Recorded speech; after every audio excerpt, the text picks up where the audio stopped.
안녕하세요. 김원준입니다. 작년 말 정창수 나라살림연구소장이 2017년 예산에 VIP라는 단어가 예산안에 540번이나 언급돼 이상해서 분석을 했더니 최순실 예산이었던 걸 밝혔었죠.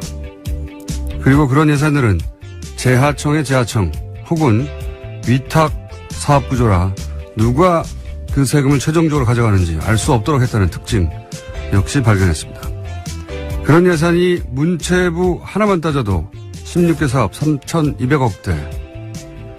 이런 사업들의 법적 근거가 없자 예산을 먼저 배정하고 나중에 청부 입법을 했던 사실도 드러났었습니다. 그 모든 게 VIP, 대통령 관심사라는 이유 하나만으로 이루어졌습니다. 자유한국당이 여당 시절에. 현재 국회에서 심의되는 2018년 예산 중 야당에 의해 보류 안건으로 지목된 사업들의 70%가 문재인 정부의 국정과제들입니다. 교문위 보류 예산 중 80%가 대통령과제. 행안위는 8개 보류안 중에 8개 모두 소위 문재인 표 예산. 현재 국회 보류 안건 소위에서 합의가 안 된 사안 전체가 국정과제 예산들입니다. 박근혜 정부에서는 VIP 관심사라는 이유만으로 예산이 만들어졌다면 이번 정부에서는 문재인 공약이었다는 이유만으로 보류되는 중입니다. 현재 국회가 돌아가는 꼴이 그렇습니다. 김원준 생각이었습니다.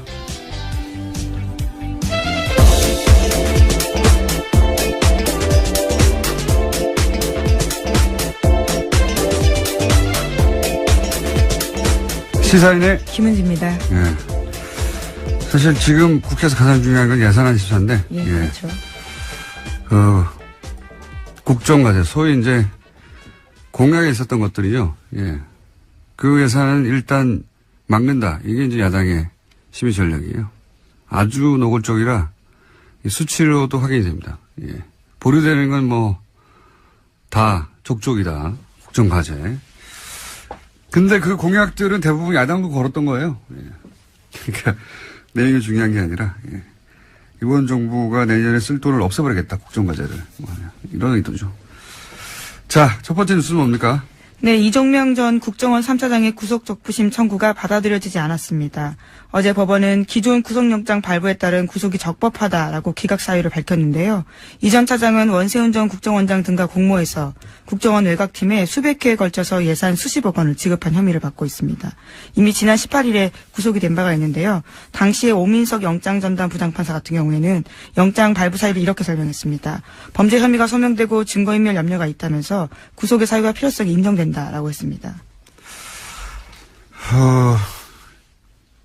영어로 발렌싱. 네. 예. 아, 예, 균형요. 예, 네. 균형 맞추기. 김관진, 인관빈, 석방은 법리를 따졌을 뿐이고, 예, 특혜가 아니었다. 라는 걸 입증하느라고, 이번에 세심하게 배려한 듯한, 청와대 수석과 연관된 사건의 인사는 석방했죠. 반면에. 네, 전병헌 전 수석과 관련된 부분은요. 예, 석방이 됐고, 예, 이번에 국정원 3차장은 석방을 시키지 않았습니다. 네, 저는 그래서 이게, 균형 맞추기다. 저는 그렇게 해석합니다. 예. 그래서 전병헌 전 수석을 MB가 살렸다고 제가 한 적이 있지 않습니까? 예. 구속도장이 찍혔던 걸 화이트로 지웠다는 뉴스도 있었잖아요. 예. 근데 만약 다시 구속영장이 청구된다면 전 수석은 구속될 가능성이 높다 이렇게 전망하는 바고요. 예, 현재 검찰이 재청구 카드를 만지작거리고 있다라는 보도도 꽤 나왔습니다. 자, 요 사안 관련해서는 아직도 이제 기다리고 있는 구속영장, 예, 실질 심사가 또 있어서 월요일쯤에 종합적으로 저희가 영장 해설 판사하고 함께 다뤄보도록 하겠습니다. 자, 다음 뉴스는요? 네, 어제 국방부 사이버 댓글조사 TF가 3차 중간조사 결과를 발표했는데요. 군 사이버사령부가 지난 2012년에 총선에 총력 대응한다는 내용의 문건을 공식적으로 확인했습니다. 그런데 이 문건에 결재를 한 사람은요. 김관진 당시 국방부 장관입니다. 너무 당연히 구속되어 있어야 할 사람인데, 예. 이런 문구가 계속 나오는데. 결재했는데, 분명히. 결재라는 건 지시했다는 거거든요. 근데 이제 본인이 지시한 게 아니라 봤다는 뜻이다. 그러니까 본인은 종북 대응을 하라고 지시했지 정치관여를 지시한 바가 없다라고 계속 주장을 하고 네. 있고 이에 대해서 신강렬 부장판사 같은 경우에는 다툼의 여지가 있다라는 취지의 다툼의 이야기를 여지가 어디 했습니다. 있습니까? 여기서 종북이라고 하는 게 정부에 반대하는 사람들인데 그래서 당시 야당 의원들 비난하는 댓글 단 거 아니에요? 예. 네, 어제 조사 결과 봐도요. 총선 직후의 보고 문건들을 보면 사이버사는 정권 심판과 여당 공격, 정권 교체를 위한 투표 참여 동료 등에 대해서 종북 활동으로 규정해서 대응했다라고 되어 있습니다. 야당은 그냥 종북이에요. 예. 정부를 비판하면 다 종북을 했는데 이게 무슨 다툼의 여지가 있습니까? 군이 대국민 여론조를 왜 합니까? 군이. 정치관여죠. 법으로 금지되어 있습니다. 그러니까 이제 보수를 계속 안보 하는데 국가 안보가 아니라 정권, 자신들의 안보, 자신들의 안위를 챙긴 거예요. 예, 그걸 다 종북이라는 단어로 묶어서 군이 정치 개입하게 했는데 문건도 나왔는데 결재도 했는데 지시도 했는데 구성이 안 되는 게 많이 되나요? 예. 네, 심지어 어제 발표에서는요. 2013년에 첫 조사했을 때 김관진 전 장관이 방해했던 내용까지도 나왔는데요. 관련해서 수사를 열심히 하려고 했던 헌병 수사관을 질책하고 수사팀에서 제외했다라는 내용도 있었습니다. 그러니까요. 예. 이게 이제 군이 정치에 개입하면 안 된다고 수사하려고 했더니 하지 말라고 한 거 같잖아요. 국방장관이. 김관진 국방장관 석방시킨 건은 두고두고 앞으로 거꾸로 발목을 잡을 거라고 저는 봅니다. 자, 다음 뉴스는요. 네, 관련해서 어제 SBS가 또 하나의 보도를 했는데요. 사이버사 댓글 공작에 대한 재조사가 본격화되면서 그 전에 김태효 전 청와대 대외전략기획관과 통화를 한 바가 있다라는 겁니다. 그 당시에 김태효 전 기획관 같은 경우에는 사이버사가 여론 조성을 위해서 댓글을 다는 것을 긍정적으로 평가한 이야기를 했다라고 하는데요. 지금 압수물 분석이 끝나는 대로 바로 김태효 전 비서관을 불러서 검찰이 조사할 계획입니다. 이게 청와대 김태효 비서관 당시에 대전략기획관인가요? 예. 네, 대외전략기획관입니다. 예, 사이버 댓글을 긍정적이라고 독려했다는 거잖아요. 예. 자기 스스로 인정했다라고 어제 SBS가 보도한 건데요. 그러니까 군이 왜 정권 심판, 여당 공격, 투표 참여 동료 이걸 종북으로 규정하고 대국민 여론전을 하는 걸 독려합니까? 군은 이런 일을 하라고 있는 게 아니에요. 예, 군인이 이런 일을 했는데 그래서 본인 이 김태호 기획관은 뭐가 잘못됐냐 이거 아닙니까? 네. 종북 활동을 막았다는 거 아니에요. 그 종북이라는 건 그대로 나오잖아요. 정권 심판, 여당 공격, 투표 참여 동료. 이게 종북 활동이 이게 뒤에 북한이 있다는 거 아닙니까? 사실상 인정한 것들인데요. 이것도 다시 구속영장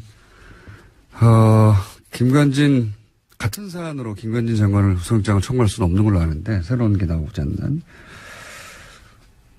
두고 보겠습니다. 네, 저희도. 자, 다음 뉴스는요. 네, 원세훈 전 국정원장이 재임 시절에 멀쩡한 관사를 두고 서울 강남에 새 관사를 마련했다라는 보도도 나왔습니다. 여기에는 국정원 특활비 10억 원이 쓰였다라고 하는데요. 원래 국정원 안가로 쓰이던 곳이었는데 2010년에 원세훈 전 원장이 관사를 개조하면서 이 비용을 국정원 특수활동비 그것도 해외 공작금에서 충당했다라고 합니다. 해외 공작금. 예, 당시 고급 부자재를 쓰고 값비싼 직기를 들여놓은 것으로 알려졌는데요. 하지만 당시에도 이 사실이 언론에 공개된 바가 있습니다. 그러자 부랴부랴 철거를 했는데 심지어 그 철거 비용까지도 해외 공작금을 썼다라고 합니다. 본인이 한국 사람이 아니라고 생각했나 보죠. 해외 공작비를 갖다 쓴 거 보니까. 제가 이명박 정권 초기에 어떤 강연 자리에서 질문을 받은 적이 있어요. 이명박 정부를 어떻게 정의하느냐. 제가 그때 뭐라고 그랬냐면 이명박 정부는 국가를 수익 모드로 삼는다. 지금 되돌아봐도 명언이에요. 아, 본인이 한 말을 스스로 그렇게 네. 말씀하시는 건가요? 네. 이게 이제 좀 어려운 말로 이익의 사유와 손실의 사유와 이런 말이 있잖아요. 이제 공적이어야 하는 이익은 개인이 챙기고 과정의 손실은 다 공동체가 떠안는 사대강 같은 사업이 그런 거죠. 예. 공사비들은 대기업들이 나눠 먹고 커미션도 누가 챙겼겠죠. 거대하게 아주. 근데 이제 강 오염되고 죽고 하는 거는 국민들한테 떠넘겨져 있는 거 아닙니까? 근데 이명박 정부는 여기 더해서 그 비용의 세금화, 예. 그 범법의 합법화 이런 것까지 더해집니다. 왜냐하면은 자원회계 같은 사업을 보시면 다 합법의 틀을 쓰고 있어요. 절차적으로는 합법의 틀을 쓰고 있고 또 그 돈은 다 세금으로 하는 거거든요. 자기 돈을 가지고 하는 게 아니에요. 다 세금으로 하고 합법의 틀을 쓰고 있는데 그 이익은 이제 누군가가 챙겨가고 피해는 국민이 안게 되는 자원광물공사 이명박 정부 때 말도 안 되는 이건 사기다 싶은 그런 투자로 결국은 자본 잠식을 해서 망하게 생겼어요. 우리나라 정도의 경제 규모, 우리나라 정도의 경제 형편에서 공사가 망한다는 건 상상할 수 없는 겁니다. 예. 나라가 뒷받침하는 공사가 지금 망하게 생겼는데 이 어려운 걸 이명박 정부에서 해낸 거예요. 그 어려운 걸요. 굉장히 어려운 일이거든요. 그 예하 측근들도 똑같은 루틴이에요. 대통령이 국가를 수익 모델을 삼았다면 이 핵심들은 공직을 수익 모델로 삼은 거랑 마찬가지예요. 원세훈 국정원장이라는 공직을 자기 수익 모델로 삼아서 해외 공작비를 빼돌려가지고 스탠포드에 돈을 보내고요. 예, 200만 불 보내고 개인 거점 만들려고 했다는 거 아닙니까? 그리고 국정원이 소유한 건물, 거기 꼭대기층은 사적인 사교공간을 만들었다는 거잖아요. 예, 심지어 여기는 원세훈 전 원장의 부인이 사적으로 쓴 것으로 추정되고 있는데요. 여기서 사교 모임을 했던 것으로 알려져 있습니다. 매우 이명박적이에요, 이 사건은. 예, 매우 이명박적이다. 굉장히 어울립니다. 이런 사건 없었으면 섭섭할 뻔했어요. 예. 근데 이제 지금까지 밝혀진 것만 해도 제가 이런 이야기를 들은 건 몇 년 전이거든요. 예. 저 정도가 드는 것도 몇 년 전이기 때문에, 예. 본격적인 수사가 이루어지면 훨씬 더 많이 나올 거라고 봅니다. 그때는 이런 이야기를 해도 아무도 믿질 않았었는데. 예. 자, 다음 뉴스는요? 네, 관련한 보도가 계속해서 있는데요. 원세훈 전 원장 시절에 국정원이 위장 사업자 이름의 차명 계좌를 무더기로 운영했다라고 어제 JTBC가 보도했습니다. 이 차명 계좌는 민간인 댓글 부대 등을 수사하는 과정에서 나왔다라고 하는데요. 댓글 부대 운영비 52억 원의 흐름을 확인하는 과정에서 해당 계좌들이 무더기로 발견됐다라고 합니다. 이것도 재미있는 뉴스네요. 원래 이 가짜 회사, 위장 회사, 예. 이 정보기관들이 이런 가짜 회사들 쓰죠. 특히 해외 공작 같은 거 할 때. 네, 그렇죠. 우리나라 사건 중에 가짜 회사가, 등장했던 것 중에 하나가 해킹팀, 이탈리아 사찰 프로그램, 해킹팀을 구매했던 회사. 예. 그 회사가 실체가 분명한 위상회사다. 이런 얘기가 있었고요. 네, 2015년 사건이었습니다. 근데 이제 보통 해외 공작 같은 거 할 때 겉으로는 정상적이지만 실제로는 공작 거점이 되는 그런 가짜 회사들, 프론트 컴퍼니라고 합니다, 이런 거. 프론트 컴퍼니. 근데 이걸 우리는 이제 댓글 공작 때 썼죠? 예. 댓글 공작 때 사무실로. 훌륭하지 않습니까? 예. 네, 그러니까 댓글 작업이 진짜 우리 안보를 강화시키는 게 아니라 약화시키는 일이라는 걸로밖에 볼 수 없는데요. 계속해서 그것이 정당한 활동이었다고 주장을 하고 있는 겁니다. 알겠습니다. 자, 군도, 국정원도 다 국가가 아니라 특정 정권의 안위를 위해서 일하면서 그걸 안보라고 포장하고 있었던 것이고 자기들이 반대하는 사람들을 다 종북이라고 주장하면서. 네, 우리 진짜 안보를 못 지켰던 거죠. 그러니까요. 지금 최근 10년의 보수는 안보는 보수에게 이렇게 말할 자격이 없어요. 예. 자, 다음 뉴스는 뭡니까? 네, 관련 보도 하나가 더 있는데요. 원세훈 전 원장이 선거 개입 혐의로 법정 구속되자 부인이 이명박 전 대통령을 찾아가서 항의했다라고 어제 TV조선이 보도했습니다. 지난 8월 달에 징역 4년 선고가 났는데요. 그로부터 며칠 뒤에 원세훈 전 원장 부인이 이명박 전 대통령의 논현동 사저로 갔다라고 합니다. 그러면서 이명박 전 대통령을 만나서 대통령께서 관심을 가지고 석방이 되도록 잘 도와줘야 되지 않냐라고 읍소했다라고 하는 건데요. 하지만 이명박 전 대통령은 원 전 원장의 혐의나 구속에 대해서는 아무런 언급을 하지 않았다라고 합니다. 대신에 아들과 함께 살면서 마음을 굳건히 가지다라는 대답만 했다라고 하는데요. 그래서 원세훈 전 원장의 부인 같은 경우에는요. 구속 당일에는 법정 문 밖에서 원장만 제가 있느냐 이렇게 항의한 바가 있다고 합니다. 예. 부인 성격 좀 있으신 분으로 제가 알고 있고요. 네. 네. 국정원에서는 부원장이라는 호칭을 얻을 정도로요. 굉장히 여러모로 캐릭터가 강한 분이었습니다. 네. 예, 부인을 직접 취재하거나 통화하신 기자분들이 있는지 모르겠는데. 저도 법정에서 몇 번 마주쳤습니다. 굉장히 적극적이세요. 예, 저는 이제 직접 통화한 내용을 알거든요. 예. 성격 좀 있으신, 캐릭터 좀 있으신 분이고요. 그런데 이제 갔더니 이명박 전 대통령이 했다는 말이 재밌네요. 아들과 같이 살면서 마음을 굳건히 가지라고. 예. 네, 정작 중요한 부분에 대해서는 아무런 이야기를 하지 않아서 섭섭한 마음을 가질 수밖에 없었다라는 취지의 보도입니다. 이 멘트는 본인에게 고스란히 되돌아올 수도 있습니다. 네. 어떤 예언적 멘트라고 볼 수도 있는데, 어쨌든 원세훈 전 원장의 부인도 사실은, 예, 사법적 처벌을 받기 힘들지도 모릅니다. 네. 어쨌든 성격 좀 있으신 분인데 그 일화가 재밌는 일화가 보도됐네요. 네, 이 말도 굉장히 인상적입니다. 원장만 죄가 있느냐라고 이야기했다는 당연히 거죠. 아니겠죠. 당연히 아니겠죠. 자, 이런 일들이 있었다고 합니다. 다음 뉴스는요. 네, 김병찬 서울 용산경찰서장이 검찰 조사를 받고 있는데요. 받았습니다. 2012년 경찰의 국정원 댓글 사건 수사 정보를 국정원에 흘려줬다라는 혐의를 받고 있습니다.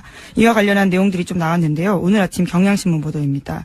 당시에 서울 수사 2회장으로 일할 때 상황이 심각하다라면서 국정원 관계자에게 수사 정보를 알려주고 분석 범위도 줄여주겠다라면서 수사 축소를 시도한 정황이 있었다라는 겁니다. 김병찬 용산경찰서장을 지금 압수수색하고 수사하는 것은 결국은 김용판 전 서울청장을 타겟으로 한 것이죠. 무죄를 그때 당시는 받았는데, 그때는 조사 2계장이었거든요. 예, 조사 네, 2계장. 수사 2계장요. 예. 수사 2계장이었거든요. 그래서 실무 책임자로 이 사안을 덮는 데 역할을 했다라고 보고. 근데 이제, 2012년 당시 2013년에 조사했죠. 최동욱 그리고 윤석열 팀이 이 수사를 할 때 그때 결국 법정에 나와서는 이 김 서장이 김병찬 서장이 아무것도 안 알려줬다 섭섭하다 이렇게 진술했는데 네, 국정원 직원이 그렇게 진술했었습니다. 예, 그 연락 체계했던 국정원 직원이 그 국정원 직원이 번복을 했죠. 예. 네, 굉장히 자세하게 진술했는데요. 당시에 자신과 20분 정도 통화하면서 상황이 심각하다, 뭐가 나왔다 이렇게 이야기를 했고 그러자 걱정하지 마라, 우리가 다 알아서 조사 범위를 줄여주겠다 이렇게 이야기했다고 합니다. 그렇죠. 그래서 결국 어떻게 줄였냐면은 검색어를 줄입니다. 예. 검색어에서 걸릴 거 아닙니까? 근데 이제 정치 댓글들이요. 예. 그 검색어를 확 줄여가지고 아무것도 안 걸리게 만든 다음에 아무것도 안 나왔다고 바꾸죠. 예. 그런 일을 했다는 것이 당시에도 의심을 받았지만 국정원 당시 연락관 안모 씨가 그때는 부인했다가 이번에는 뒤집었어요, 이야기를. 그때 자세하게 알려줬다고. 예. 아이디도 나오고 뭐 잔뜩 나왔는데 축소해준다는 거죠. 예. 실제로 그래서 마지막 대선 토론회 마지막 날 대선 토론이 끝나자마자 경찰 아무것도 안 나왔다고 중앙을발표했죠. 네, 혐의 없음 네. 그 유명한 발표를 했었습니다. 그 사건을 다시 지금 뒤지고 있는 겁니다. 예, 하지만 김 서장은 여전히 자신의 혐의를 부인하고 있다고 하는데요. 검찰 조사에서는 5년 전 상황을 기억하라는 것은 무리다라고 이야기하고 있다고 본인이 합니다. 기억하지 않아도 돼요. 다른 분들은 기억하고 있기 때문에 본인은 어차피 부인할 거예요. 예. 자, 그래서 김용판 전 청장 그 이후로 이제 새누리당에 국회의원에 출마했었죠. 네, 하지만 경선에서 떨어져서요. 출마도 못했습니다. 경선에서 낙천하고 나서 부정선거라고 주장했었습니다. 네, 우리가 모른다고 해서 없는 것이 아니다라는 책을 쓰신 분입니다. 부정선거를 하셨죠. 그때 낙천하고 본인이. 예. 지금 뭐 하시나 모르겠네요. 아마 뉴스에 나오실 것 같은데 곧 이어서. 뭐지 않아. 다음 뉴스는요? 네, 박근혜 전 대통령이 이재용 삼성전자 부회장을 위해서 갤럭시 휴대전화 관련된 규제도 직접 챙겼다라는 오마이뉴스 보도가 있습니다. 갤럭시 S5의 심박도 측정 센서, 갤럭시 노트4의 산소 포화도 측정 센서 관련 규제를 직접 챙겼다라는 증거를요, 박영수 특별검사팀이 확보했다라고 합니다. 아하. 이게 이제 의료기기인데, 그죠? 이런 건. 규제를 완화해준다라는 건데요. 규제를 완화해주는 게 아니라 삼성한테만 해준 거죠, 그냥. 그러고 보면 별 청탁을 다 했어요. 네. 근데 그 중에서, 역외 조세 포탈 2조 5천억. 갑자기 국세청이 묻지도 따지도 않고, 역외 탈세. 예, 신고하라고 했었죠. 신고하면 봐준다는 기간을 갑자기 내걸고, 그때 2조 5천억 정도의 사실은 비자금, 예. 역외 탈세. 그 자체만 따져가지고도 많은 사람들이 감옥을 오래 갈 액수인데 그걸 그때 받아준 적이 있잖아요. 국세청이. 이거 누가 시켰는지. 이게 갤럭시의 심박도 어플도 자잘한 것까지도 다 이렇게 청탁을 했는데 그런 딜 중에 일부가 아니었을까 강력히 의심합니다. 이 수사 대상이라고 봅니다. 네. 액수 큰 액수죠. 계속 잊지 않게 그 부분 같이 가져가야 된다고 보고요. 자, 시간이 거의 다 됐네요, 또. 자, 그럼 제목 정도 체크하고 넘어갈까요, 또? 네, 이영선 전 청와대 경호관의 2심 선고가 어제 있었는데요. 재판부는 1심에서 징역 1년 실형 선고를 받고 법정 구속됐던 이 전 경호관에게 징역 1년에 집행유예 2년을 선고했습니다. 그래서 어제 석방됐습니다. 이건 약간 멘트를 해야 되는 사건이에요. 인간적으로 이해가 가는데, 예. 인간적으로 이해가는 부분이 없지 않나. 저는 이 국정농단 사태, 대통령이 탄핵된 역사책에 두고두고 등장한 사건 아니겠습니까? 근데 그 중에 사실은 한 가운데 있던 인물인데, 이제 한마디로 말해서 상관이 시켜서 어쩔 수 없을 것이다. 이렇게 하고 풀어준 거잖아요. 그렇죠. 궁극적인 책임은 대통령에게 있다. 이런 판단이 나왔습니다. 그럼 대통령 한 사람만 잡아가지고 이 많은 사람들이 재판을 받고 있습니까? 그러니까 그 논리가 자연인대 자연인으로는 충분히 이해할 수 있는데 법원이 이런 중요한 역사적 사건에 대해서 남기는 판결로는 이 기록이 계속 남을 텐데 굉장히 아쉬운 게 2차 대전 때 나치 전범도 논리가 똑같았거든요. 다 상관 짓이다라고 했을 뿐이란 말이죠. 근데 그 사람들 다 오랫동안 감옥에 가거나 극형이 처해졌어요. 그때 독일 재판장이 뭐라고 그랬냐면 공직을 맡을 만한 판단할 수 있는 능력이 있어야 된다. 그런데 이게 명백히 잘못된 짓인데도 그냥 따랐다는 거는 그런 자질이 없다는 거를 보여주는 거다. 스스로 자질도 없는데 그런 자리를 맡았기 때문에 사회에 그 결과에 해악을 끼쳤으므로 처벌한다. 이 굉장히 그 서구 그 헌법적 기초를 만드는데 중요한 판결이었어요. 지시를 따랐다는 게 변명이 될 수 없다고 판결했거든요. 그것이 명백하게 위법이라면 이게 이미 70년 전에 이런 중요한 판결을 내렸는데 우리도 굉장히 중요한 사건인데 그 정도에 걸맞는 어떤 역사적인 판결이나 이게 뭐 6개월 더 감옥에 있다 없다가 중요한 게 아니라 판결문들이 그런 게 나왔으면 좋겠는데 아직은 그런 게 없습니다. 우리는. 그냥 나치 논리예요. 기본적으로는 모든 전범 혹은 모든 그 종범들이 주장하는 난 시킨 듯 따라했을 뿐이다. 이거를 법관이 다시 한번 반복하는 거잖아요. 예. GC에서 따랐을 뿐이니까 집행유예라고 하는 건데 굉장히 아쉽습니다. 저는. 트럼프 뉴스 없습니까? 네, 2개나 있습니다. 있어요? 네. 거기까지만 하고 끝내죠. 네. 또 이번에 북한 김정은 위원장을 향해서 병든 강아지라고 불러서요 논란이 있고요. 또 뿐만 아니라 이슬람 증오 메시지를 담긴 영국 극우정당의 동영상을 리트윗해서요. 또 영미 정치권에서 문매를 맞고 있습니다. 네. 무슬림 이민자가 뭐 누굴 때린다든가 뭐 마리아상을 부신다든가 뭐 기타 등등 동영상이었는데 영국에서는 이게 가짜 동영상이다. 네, 네덜란드 대사관에서 확인을 해줬다라고 합니다. 네, 가짜라고요. 가짜 동영상이라고 했는데 이거를 이제 영국 극우정당, 극우정당이 올렸는데 이거를 미국의 대통령이 리트윗을 한 거예요. 그러자 사실은 미국, 영국 동시에 주요 외신들이 난리가 났어요. 뭐 BBC나 뉴욕타임즈나 뭐 영국은 가디언, CNN이나 왜냐하면 인종차별주의자거든요. 그냥 뉴스 자체도 가짜고 극우정당에서 이제 특정 종교 인종차별적이고 이런 걸 일국의 대통령이 리트윗한다는 게 있을 수가 없는데 누굴 때리고 떨어뜨리고 하는 장면 그 자체를 그리고 다 특정 종교고 최소한의 양식이나 최소한의 예의나 없어요. 그래서 영국 총리실에서 공식적으로 항의를 했다라고 합니다. 거짓말을 퍼뜨리고 긴장을 촉발해서 증오 연설을 해서 사회 분열시키려 했다라는 건데요. 그러자 트럼프 대통령이 다시 또 트위터를 했다고 합니다. 니네나 잘해라. 네. 영국 니네나 잘해라. 네. 메이 총리를 향해서요. 자신한테 집중하지 말고 영국에서나 신경 써라라는 겁니다. 아니 이거는 영국 문제가 아니잖아요. 단순하게. 영국 일만 신경 써야 할 영국 일을 왜 자기가 신경 썼어요 그러면. 본인은 이렇게 이야기했습니다. 우리는 잘하고 있다. 트위터에다가요. 자기밖에 모르는 인간에 대한 연민의 예의가 전혀 없는 정사꾼 관종. 예. 미국 대통령이라고 해서 그 사실이 변하는 게 아닙니다. 저는 장사꾼 관종이라고 보고 이적이 짝이 없는 트럼프가 김정은에게 병든 강아지라고 했었거든요. 네, 시크퍼피라는 표현입니다. 이거가 미국식 관종을 뜻하는 표현이에요. 그러니까 트럼프가 김정은에게 관종이라고 한 것과 마찬가지 표현이거든요, 이게, 시크퍼피가. 왜 강아지들이 주인 관심을 끌려고 막 매달리는 거 있잖아요. 다른 사람 관심을 끄는데 그렇게 매달리는 사람을 관종이라고 우리가 하지 않습니까? 그 표현이 이 병든 강아지예요. 자기한테 딱 맞는 표현이네요. 우리 여기까지 하겠습니다.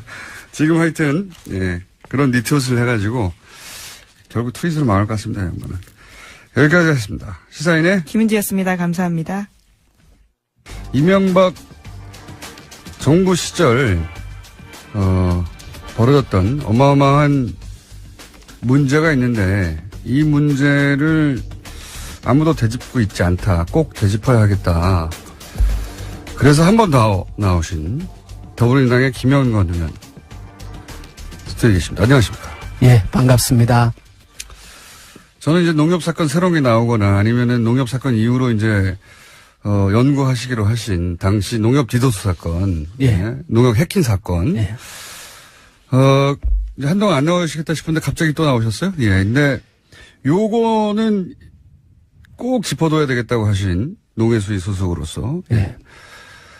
그게 이제 그 구제역, AI, 가축 전염병을 이명박 정부 때 어떻게 처리했고 그게 왜 문제였으며 그게 어떤 의도가 깔려 있는 그런 의혹이 있는가 이 얘기를 꼭 하고 싶다고. 예. 자,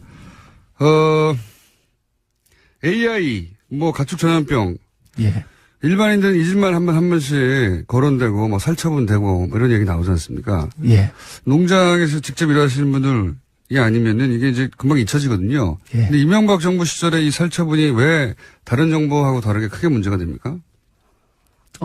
일단 이제 엄청난 살처분이 그때 이루어진 거죠. 일단 그러니까 양 자체가. 양 자체가. 예. 그러니까 김대중, 노무현, 이명박, 박근혜 정부의 그 방역 정책 그리고 그 과정을 보면은 대대적으로 실패한 게 이명박 정부예요. 방역 실패 얘기 많이 나왔었죠. 그때. 예. 예. 그러니까 전체 이걸 이제 마리수로 비교하기는 좀 어려운 게 예. 닭하고 소를 직접 마리를 1대1로 비교할 수는 그렇죠, 없지 그렇죠. 않습니까? 예. 그렇기 때문에 돈으로 비교를 해보면 4개 정부의 살처분 비용으로 들어간 돈의 정확하게 70%를 이명박 정부 때 썼어요. 살처분 하는 데만 살처분 3조 원을 썼어요. 3조 9억 원. 대단하네요. 예. 예. 나머지 정부를 다 합친 거에 2배 이상을 썼네요. 그렇죠. 70%를 쓴 거고, 그게 어마어마하게 살처분했다는 얘기죠. 어마어마하게 살처분 한 거예요. 예. 다 죽여버렸다는 얘기잖아요, 이게. 그러니까 제가 예. 이걸 들여다보면서. 방역이라기보다 그냥 죽여버린 거 아닙니까? 예. 물론 이제 방역을 하려고는 했겠지만은, 저는 이게 좀 이상하다. 이상하죠, 이 정도면. 예. 뭐냐 그러면 MB가, 예. 이 양반 정말 뒤끝이 있는 양반이구나. 왜냐 그러면 MB 초기 때 광우병 파동으로 곤혹을 치렀지 않습니까? 예. 그런데, MB 5년이 지나고 나서 보면은, 예. 결국 우리 한우 농가는 절반으로 줄어요. 왜 그렇습니까? 2010년도부터 그 구제역 사건 터지고, 방역에 실패를 하면서. 방역 실패, 그때 얘기 이제 좀 기억이 좀 떠오르는데, 네. 이게 이게 이제 방역을 일부러 안 한 거 아니냐 싶을 정도로 어설펐고, 그러다가, 돼지 같은 경우는 제 기억으로는 막 몇백만 마리를 땅에 생을 묻고. 돼지를 300만 마리 이상 묻었어요. 300만 마리. 우리나라 돼지 총 숫자가 1000만 마리 정도 됩니다. 그 중에 300만 마리를. 300만 마리 이상을 묻었어요. 그때 정말 기억이 나는 거는 이 돼지들이 다 살아있는 돼지를 땅에 그냥 생으로 파묻었었어요, 그때. 그때 이제, 그렇죠. 원래 이제 SOP 상으로. 사람이 할 짓인가 싶었는데, 그때. 예, 질식사를 시켜서 다 묻도록 되어 있는데. 예. 그때 방송에 이제 살아있는 상태로 그냥 묻는. 그러니까요. 그러니까 그때 방역 인력이나 이런 체계들이 제대로 준비되지 않은 상태에서, 속수무책으로 막 당하고 이러면서 어마어마하게 묻었고, 결과적으로 전국토를 오염시켰고.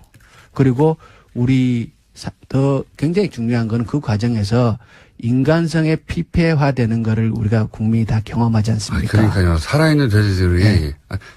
최소한 원래 절차는 질식사 시킨다고 하는데 최소한 예. 기절이라도 시키든지요. 그냥 멀쩡하게 돼지 살아있는데 그냥 포크레인을 퍼가지고 예. 다 살아있는 애들을 땅에 묻어버린 거 아니에요. 그냥 다. 그렇죠. 그래서 며칠 동안 돼지 울음소리가 거기 났고 뭐 피가 진동했고 이런 얘기 계속 나왔었는데 그래서 돼지의 이명박 저주. 정부 초기 때만 해도 전국의 한우 농가 숫자가 20만 호였어요. 20만 호. 근데 그 과정을 거치면서 10만 호 이하로 떨어졌고요. 지금 전국의 한우 농가 숫자는 8만 6천 호입니다. MB 시절에 이 과정을 거치면서요. 과정을 거치면서. 그리고 그때 썼던 그러면 그 대신에 미국 소고기 수입은 소고기 수입은 엄청나게 늘어난 거고. 그만큼 늘어났겠네요. 네, 늘어난 거고. 그래서 제가 이 과정을 이상하긴 지켜보면서 합니다. MB가 확실히 이 양반 뒤끝이 있구나. 그리고 그때 이제 일반인들은 잘 모르실 텐데요. 중요한 정책 몇 가지 또 더 있어요. 예. 그 한우 그 사육 기반을 유지하기 위해서 송아지 안정제라고 예. 어느 정도 이렇게 생산비를 보장해주는 그 돈의 재원은 이제 우리 농가가 자조금 형태로 절반을 내고 정부에서 그 매칭하는 형식으로 보태서 예. 하는 송아지 안정제라는 사업이 있었는데 MB 때에 그것이 발동할 수 없도록 안정제가 작동하지 않도록 고시를 고쳐갖고 사실상 유명무실화 시켜버립니다.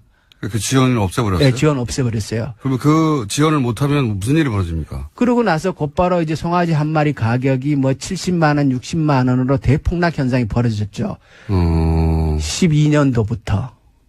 12년도부터. 예. 그러고 나니까 그게 제가 이제 궁금한 것은 네. 잘 모르니까. 그러니까 송아지 값이 대폭락해서 이제 더 이상 한우를 키우는 사람들이 줄어들고 그런 뉴스를 본 기억은 나긴 나는데요. 예. 그게 그 정책을 그렇게 없애버리는 게 농가에 미치는 영향이 굉장히 큽니까? 엄청나게 큰 거죠. 그러니까 일반인들은 모르지만. 예, 그러니까 한우는 번식을 하는 소규모 농가가 산업의 기반이 됩니다. 그 숫자가 예. 굉장히 많고. 예.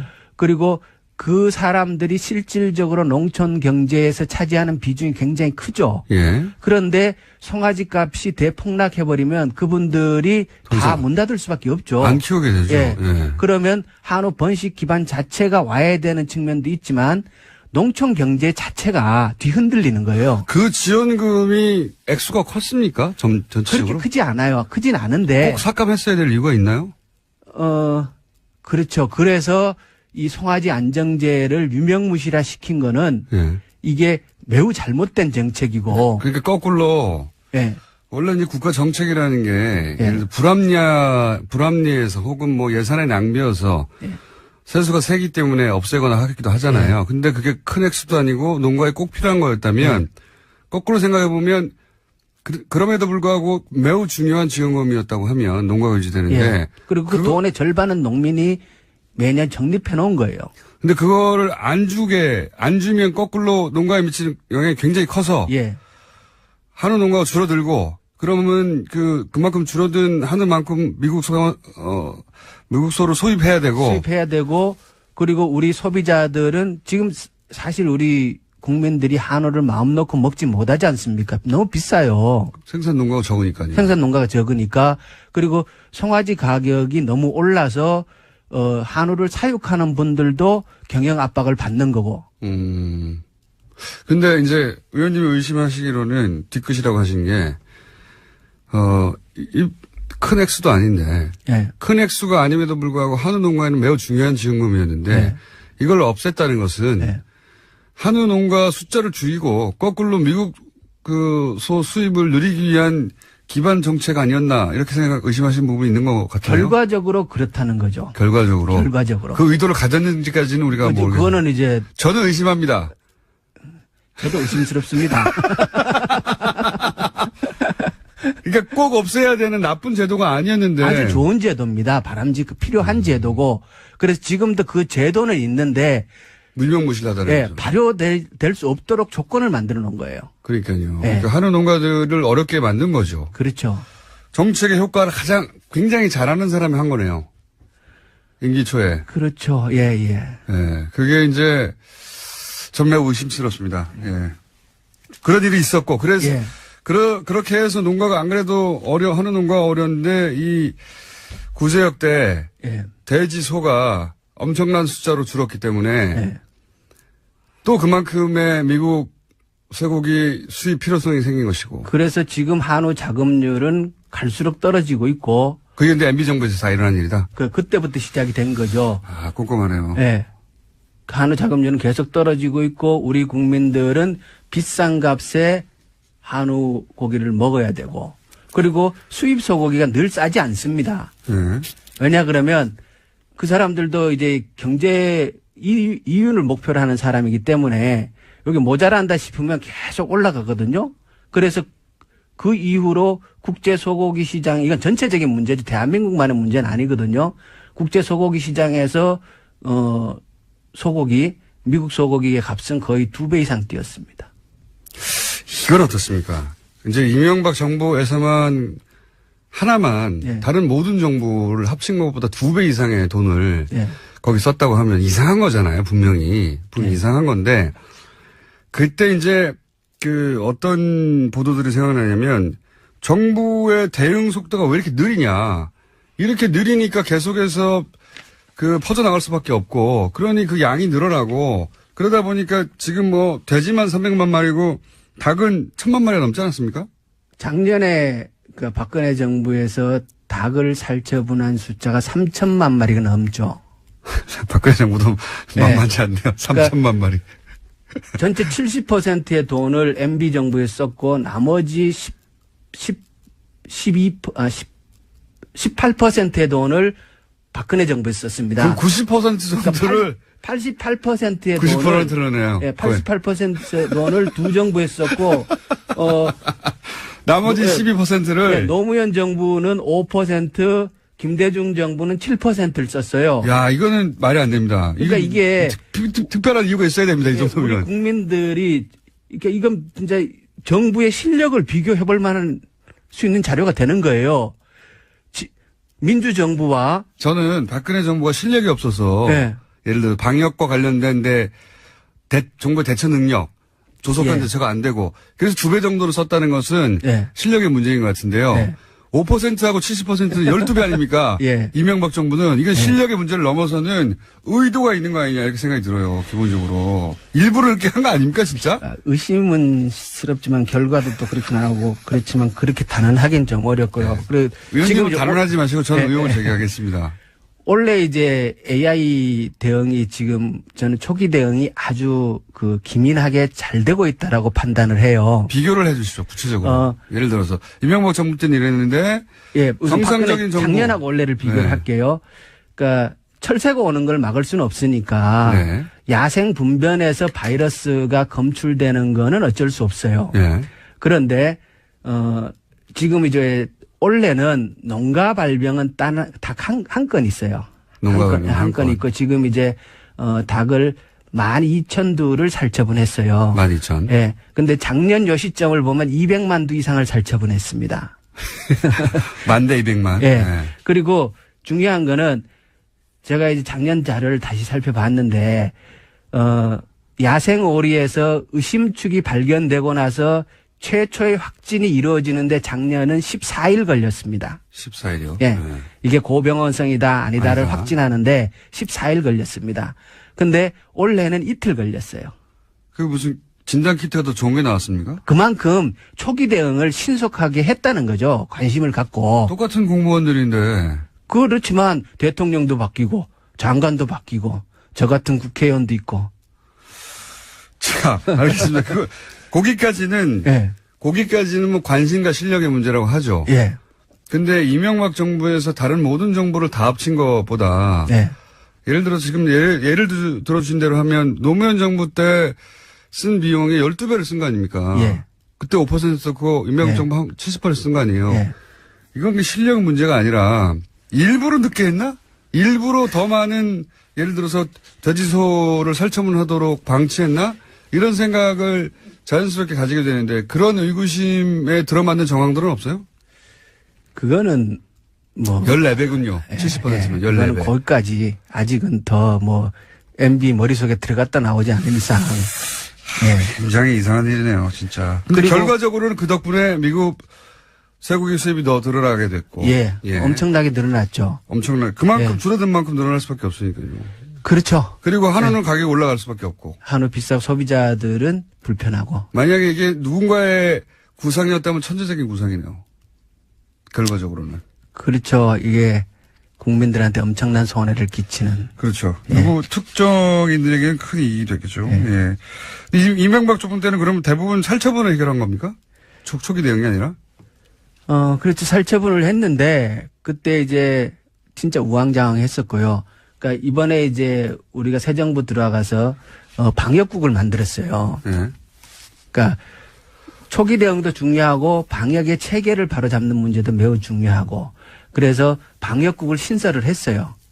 그래서 전국에 가축 방역관을 시군 단위로 다 새로 뽑고, 그래서 이번에 이제 한 농가가 발병되는 과정도 보면은 옛날처럼 이제 막 죽어 나가고 이래서 확진이 되는 게 아니고, 오리를 출하하기 전에 가축 방역관이 농장에 들어가서 검사를 먼저 하고, 그리고 출하를 승인하는 제도를 만들어 놓은 거예요.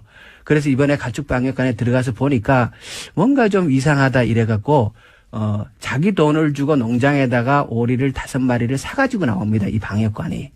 그래서 그거를 검사를 해서 이미 퍼진 다음에 발견한 게 아니라. 아닙니다. 그게 아닙니다. 선제적으로 방역관이 의심스러워 예, 쏟아낸 출하 거예요. 전에 검사를 한 거고, 검사 과정에서 좀 이상하다 이래가지고 자기 돈을 주고 사가지고 오는 거예요. 그 그 오리를. 방역관 크게 칭찬받아야 되겠네요. 칭찬받고 상 줘야 됩니다. 그러네요. 그리고 이런 제도를 만들어낸 사람도 좀 칭찬받아야 하지 않을까요? 의원님이 혹시 하셨습니까? 제가 조금 기여했습니다. 네, 잘하셨고요. 그리고 또 원래 이제 우리가 원래도 오리에서 발병했지 않습니까? 네. 역대 쭉을 살펴보면은 항상 오리에서 시작합니다. 아, 그래요? 예, 오리에서 시작을 해가지고. 우리는 야생 오리들이 있으니까. 이게 어떻게 되는 거냐면, 네. 야생철새에서 인플루엔자가 넘어오지 않습니까? 네. 그럼 그게 사육하는 오리한테 전염이 돼요. 네. 근데 오리는 야생 철새들이 오는 도래지 같은 연못이나. 예, 그 비슷한데 또 사육을 합니다. 주변에. 가니까. 예. 그래서 옮겨지는구나. 그런데 오리가, 닭은 이제 오염이 되면 금방 그 병리 현상이 나타납니다. 그래서 육안으로 관찰되고 죽고 막 이랬는데, 네. 오리는 내성이 강해가지고 안 죽어요. 그러니까 감염된 상태에서 오랫동안 살아요. 그러면서 더 바이러스가 많이 쫙 퍼뜨리는구나. 퍼져나가서 이게. 예. 그래서 우리가 원래 뭘 했냐 그러면, 예. 2번 이상 발병한 농가를 대상으로 사육 휴식제를 도입한 거예요. 예산을 들여갖고. 그래서 지금 전국에 기 발병하던 농가들의 농장에는 오리가 지금 없습니다. 자, 의원님. 예. 일부러 마무리를 안 하신 건데 시간이 다 됐어요. 한 번 더 나오시려고 그러는데. 이거 저희 계속 한번 따져보겠습니다. 노무현 정부는 3%였어요. 김영건 의원이었습니다. 감사합니다. 예, 고맙습니다. 5%가 아니라. 3%였어요? 예. 예.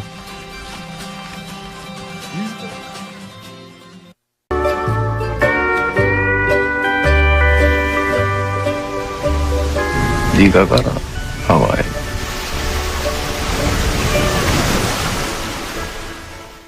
김어준의 뉴스 공장.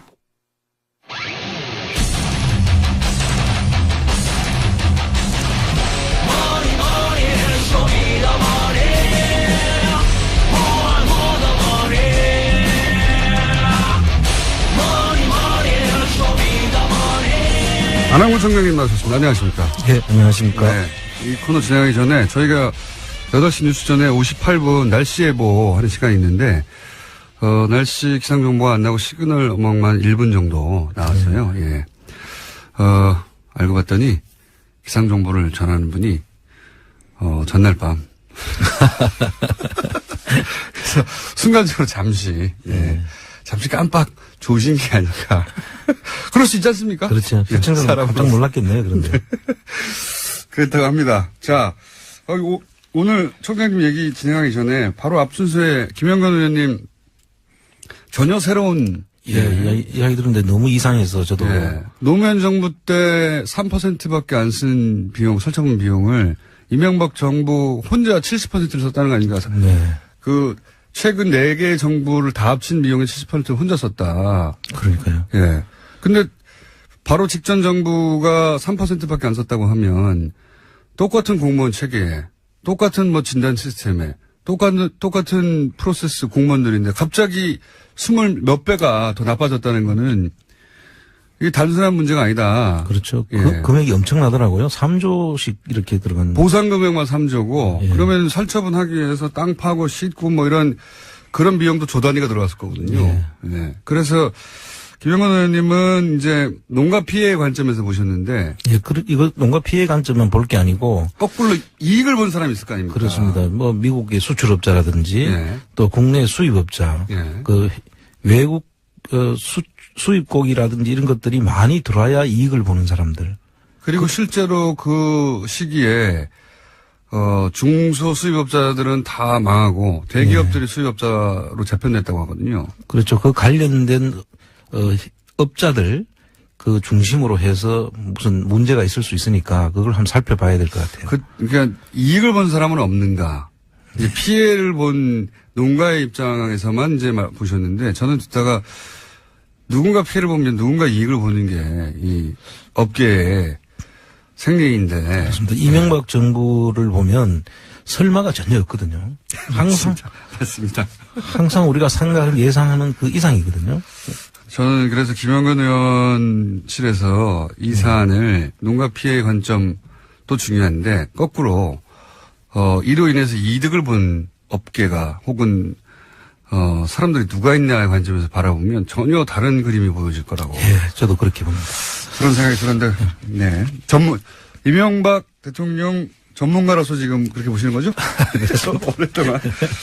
그리고 다른 얘기 하기 전에 제가 이제 며칠 전에 국세청에서 작년 12월 9일 이게 국회에서 탄핵안이 가결되는 날입니다. 네. 예, 굉장히 상징적인 날인데 이때 갑자기 국세청이 다스를 세무조사를 했다. 예. 한 단신이 나왔어요. 그래서 제가 그때 그저께인가요? 브리핑을 하면서 이거는 아무래도 몇 가지 시나리오가 있는데 하나는 이때 세무조사를 해두면 4년이나 5년에 한 번씩 하는 이때 해두면 정권이 넘어가도 금방 못한다. 네. 그런 용도거나 혹은 혹시 세무조사를 하면 걸릴 게 있는지 없는지 한번 체크해 보는 거거나 그런 것 중에 하나가 아닐까라고 저 혼자 브리핑을 했었는데 전문가로 보시기에 어떻습니까? 지금 예상한 대로 맞다고 보고요. 제가 올해 연구해 왔어요. 이분들의 사과 방식은. 2012년도에도 한 번 했더라고요.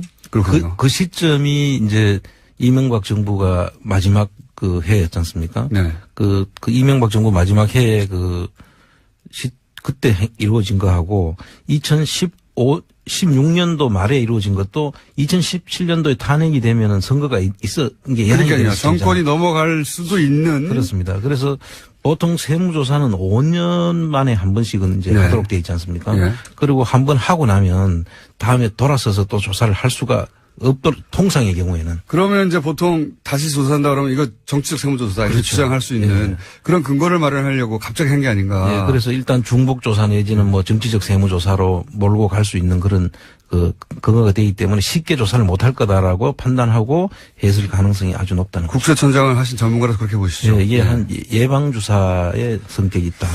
제가 이명박 대통령 전문가 연구가로서 보자마자 그런 생각을 했는데 저를 좀 칭찬해 주십시오. 세무 쪽도 전문가로 지금. 그렇지 않다면 너무 이상한 날 갑자기 이루어졌다. 그렇습니다. 예. 저도 그렇게 예상을 했었는데 역시 전문가가 보시기에도 그렇군요. 그러면서 이런 말을 했어요.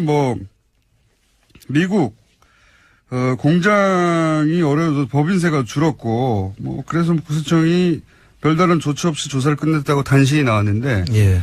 이건 어떻게 보십니까? 석 달간 조사를 했는데 별 아무것도 없다는 아무것도 거. 없다.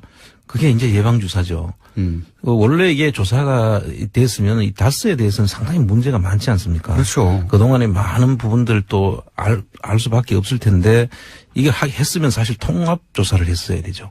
그건 어떤 의미입니까? 통합조사라는 것은 다스 안에 그 김재정 씨 상속세도 문제가 있었지 않습니까? 예. 상속세도 지금 상속세 조사를 제대로 안 한 정황이 너무나 많이 드러나거든요. 아하, 상속자. 예. 그리고 그 전에 또 다스의 비자금이 또 있다는 이야기도 이미 있었지 않습니까? 예. 그 특검 때 그런 이야기도 있었고. 그리고 이상한 자금 흐름이 또 있었지 않습니까? SB 글로벌 로직스에서 다스로 들어간 돈이 1,485억이 이상하다는 그런 내용도 있었고, 이런 내용들을 제대로 된 그 조사가 이루어졌다면 이 외에도 많은 내용들이 있지만 그런 부분들은 반드시 통합조사를 통해서야만 알 수 있는 내용이거든요. 여기는 법인세가 그때 이미 줄었기 때문에 법인세만 조사를 한 걸로 지금 보이는데 그렇게 해서는 찾을 수가 없죠. 할 짓을 안 했군요. 그렇습니다. 예. 국세청이. 만약에 제대로 조사를 했다면 했어야 할 걸 하지 않고 그냥 세무조사를 했다고 하는 기록만 탁 남기는. 기록 남기는 예방주사다. 그렇게 좀. 그렇게 이제 청장을 하신 분이 이렇게 의심. 이분이 아닌 청장님이 말하면 그런 겁니다. 청장을 하신 분이 그렇게 말씀하셨고, 다시 한번 김영건 의원이 들고 온 오늘의 사안이 저는 지금까지는 한 번도 드러나지 않았던 새로운 비리 의혹의 대상이 될 수 있다고 보는 게, 당시 이명박 대통령 취임식 때 미국 축산업협회장이 와서 초대받아서 앉아서 있었어요, 그때. 예. 그 커넥션들도 떠오르고 새록새록 떠오르는 것들이 지금 있습니다. 예. 그 관점에서 새로 봐야 된다. 예, 반드시 한번 그 내용을 정리해 볼 필요가 있는 것 같습니다. 자, 그래서 다스를 국세청이 다스를 갑자기 세무조사하고 아무것도 없다고 했던 뜬금없는 보도 관련해서는 저희가 잠깐 짚어봤고요. 그러니까 지금이라도 제대로 조사하면 다스에서 나올 게 너무 많다. 그렇습니다. 라고 보시는 거죠? 아, 예. 뭐 제가 다 언급도 안 했지만 사실 여러 가지 있지 않습니까? 일감 몰아주기 하기 위한 거다. 승계 문제라든지 예. 그 국세청하고 공정거래위원회 붙었다 하면. 예, 이거 내용을 지금 사실 바로 들어가야 되는 겁니다. 조사를. 이거 안 들어가고 있다는 것은 뭐 지금 우리 정부 지금 이명박 정부하고 달리 그 문재인 정부는 저걸 하지 않지 않습니까? 네. 각 부처를 조사를 하라 마라 지금 지시를 안 하죠. 지시를 예. 안 하는 정부로 돼 있지 않습니까? 그러면 이 정부에서 이걸 안 한다고 해서 부처에서 각 그대로 있으면 안 되는 부처가 거죠. 스스로 해야 할 일이잖아요. 이거는 그렇습니다. 사실은. 예. 그걸 안 하고 있는 거죠. 거기에 너무 그동안에 이명박근혜 정부 때 익숙해져 있던 상태로라면 지금 부처에서 그냥 내려오기를 기다리는 거 아닙니까? 네. 그런데 지금 문재인 정부는 아마 이걸 하라 마라 소리를 안 할 거예요. 검찰에도 그걸 안 해가지고. 네. 예. 검찰도 답답하다고 하고, 거꾸로 검찰이 그럼 우리가 알아서 할게 해서 갑자기 전병헌 수석 나오고 그러면 또 청와대에서 우리한테 말도 안 했다고 그러고, 뭐, 이런 상황이기 때문에 다른 부처들도 기다리고 있을 게 아니죠. 예, 지금 기다리고 있으면 계속 내려오지 않을 거니까 그럼 네. 일을 못 하는 거죠. 안 하는 거죠. 안 하는 국민들한테 아마 저항에 상당히 부딪힐 것이다. 저는 그렇게 보고 있습니다. 더군다나 이제, 청장을 지내신 분이 저희 방송과 함께 하기 때문에 국세청을 너무 잘 아는 분이 여기 계시기 때문에 앞으로 계속 국세청에 대해서 이거 왜 안 하냐고 계속 묻겠습니다. 저희는 방송을 통해서. 자, 이제 중요한 얘기 하셔야죠. 플랜 다스의 계 어떻게 돼갑니까? 지금 이제 모든 준비가 끝났고요. 지금 드디어 끝났습니까? 예, 끝났는 상태고 지금 이제 우리가 구체적으로 플랜 다스계를 하기 위해서는 평가가 주식 평가가 이루어져야 되거든요. 그리고 캔코에서 그것을 이제 매물로 내놔야만 저희들이 살 수 있습니다. 예. 지금 다른 매물은 나온 데가 하나도 없거든요. 예. 그래서 그게 평가가 끝나서 매물로 나오는 시점이 지금 이제 곧 이제 아마 예상되는데요. 그 평가가 끝나면 저희들이 이제 바로 금액을 책정을 하고 바로 올릴 수가 있는 상태로. 그러면 지금은 홈페이지는 열었나요? 네, 홈페이지는 열었습니다. 홈페이지 주소가 어떻게 됩니까? 홈페이지 주소는 쇼미더머니 5월.kr 우리 코너하고 똑같은 이름이고요. 쇼미더머니 5월KR이요? 5월.kr. 5월.kr. 근데 아직은 이제 직접 참여할 수는 없고, 왜냐하면 평가 이루어지고 금액이 책정돼야 예. 되니까. 지금도 들어오는 분이 있는데 네. 나중에 이제 실제 금액이 될 때는 우리 1대1로 전부 다 우리가 차용증을 쓰고 지금 저희들이 할 계획이거든요. 아, 그렇군요. 그 법률적인 검토를 거쳐서 뭐 혹 유사수신 행위니 뭐니 하는 그런 네, 그런 일이 문제가 생길 수 없도록 하기 법적 위해서 절차는 모든 다 것을 다 준비되었고, 네. 거쳐놨기 때문에 그럼 지금은 게시판에 글을 쓸 수 있습니까? 예, 게시판에 들어오시면 이제 네. 벌써 많이 지금 들어오고 좀 많이 어제는 한 번은 이게 이 접속이 폭주해서 예. 내가 들어갈 수가 없더라고요. 한번 보니까. 그 서버 용량이나 혹은 뭐 그걸 자꾸 늘려야 된대요. 네. 그 돈 좀 들어가는데요. 그 트래픽이나. 아마 지금 안 그래도 이게 좀 고맙다고 말씀드렸는데 전부 다 자기들이 재능 기부 내지는 자기들이 직접 한 달 가까운 시간을 걸려가지고 자원봉사자들이 하신 겁니다. 그렇군요. 그분들한테는 너무 감사를 드립니다. 쇼미더머니 5월 KR로 플랜다스의 개 프로젝트 홈페이지는 열려 있다고 합니다. 아직은 뭐 게시판만 열려 있는 상태고. 예. 예. 응원 메시지 남겨주시고요. 쇼미더머니 5월 KR. 자, 그러면 그게 언제 예상되죠? 지금 작년의 기준으로 봤을 때 11월 말 12월 초에. 지금이네요. 예, 지금 시점인데 아직 지금 나오지 않는 걸로 봐서 요번에 좀 제가 재무제표를 한번 들여다보니까 네. 그 재무제표 속에 이익금이 좀 많이 줄었더라고요. 네. 최근에. 어떤 의미입니까? 이익이 줄었다는 이야기는 매출은 늘었는데 누군가 이익을 가져갔다는 얘기예요?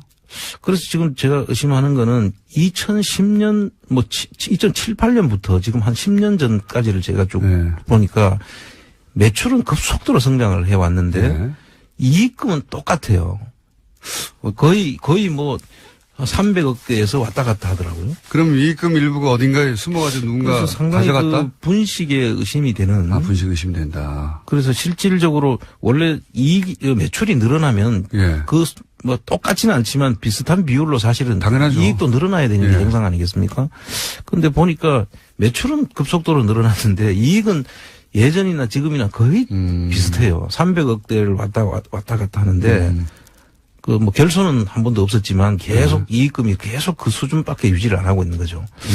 예를 들어서 매출이 몇배가 늘었는데 이익금이 그대로입니까? 그렇죠. 1조 정도 선에 있다가 지금 2조 7천억 3조 가까이 육박하는데 거의 3배가 됐는데도 이익금 그대로 이익은 그대로 유지되고 있는 거죠. 이상하긴 이상하네요. 예, 아주 이상합니다. 이상한 일이 많이 일어나는 회사이긴 합니다만. 그래서 이 회계 감사라든지 세무조사를 통해서 이런 부분들은 보다 보면 예. 이렇게 계속 이익금이 이렇게 맞춘 듯이 계속 일정하다는 이야기는 문제가 있을 수 있는 회사거든요. 그럼 감사나 이런 데서 지적을 했어야 되는 것 같은데 아무도 제대로 본 것이 아닌가.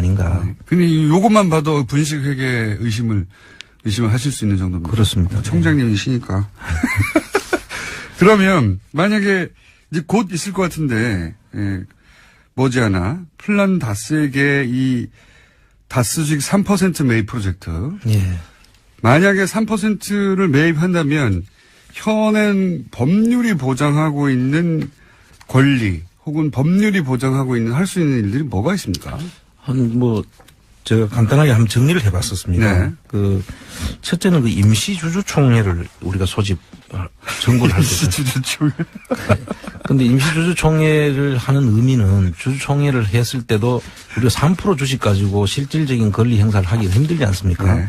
그런데 이게 아주 묘수가 하나 있습니다. 묘수가 뭐냐면 이게 만약에 이명박 씨 개인 재산인데 이거를 다른 사람 명의로 이렇게 차명으로 네. 주식을 해놨다고 하면 만약에 차명 주식에 대해서는 의결권이 제한되게 돼 있어요.